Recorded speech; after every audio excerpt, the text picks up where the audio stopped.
假如某天有位陌生人突然对你说，他刚刚得到了一个重大发现，那就是自己买的一个杯子，用500克的水就能完全装满，但想要浸湿杯子内壁的话，却至少需要500吨水。你听了这个想法，多半会以为对方好像有那个什么大病。但如果说话的不是一个与你素未谋面的陌生人，而是一位学术界的大佬，世界著名的数学家，并且他严肃地告诉你这个结论是完全正确的，这时你是信还是不信呢？17世纪，意大利名叫托里拆利的数学家，就是用一只手堵住玻璃管，插进水银槽里，发现大气压存在的那位。当时他将反比例函数 y 等于 x⁻1中 x 大于等于1的部分绕着 x 轴旋转一圈，得到了一个小号状的立体图形。然后他利用积分算出了这个小号有一个十分奇怪的性质，那就是它的表面积无穷大，但它的体积却是派。体积有限的物体表面积却无限，这明显有悖于人的直觉。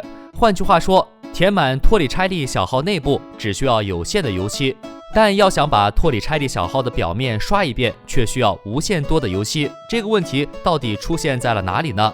托里拆利小号悖论和瑞典人科赫提出的分形曲线科赫雪花有着异曲同工之处。这种曲线是这么获得的：从一个正三角形开始，将每条边分成3等份，然后以各边的中间长度为底边，分别向外做三角形，再将底边抹去，就得到了一个12条边的六角形。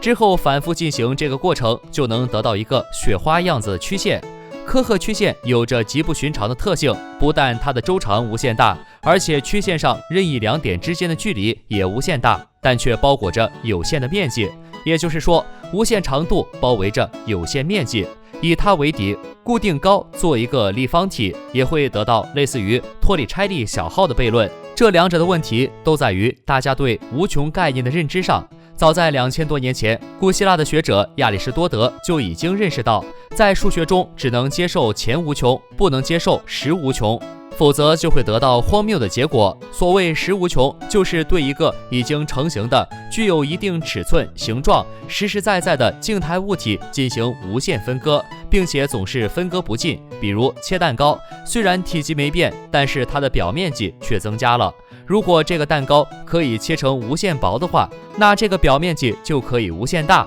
而前无穷就是对物体的某一个运动过程进行无限分割，总是分割不尽。比如一只蜗牛每分钟移动的距离可以是1厘米、1毫米、1微米、1纳米，甚至1/1000纳米等，无论多么小总是允许的。所以按照亚里士多德的理论，一个小号就已经成了一个既定的物体，具有固定的重量和固定的长度。所以在求解的过程中，由于假定小号的长度是无限长，这就等于默认了实无穷的存在，相当于这把小号的长度一直在延长运动着，并且这种尺寸上的延长无法终止，也就导致了一个荒谬的结论：一个体积有限的小号，其内表面积居然是无限的。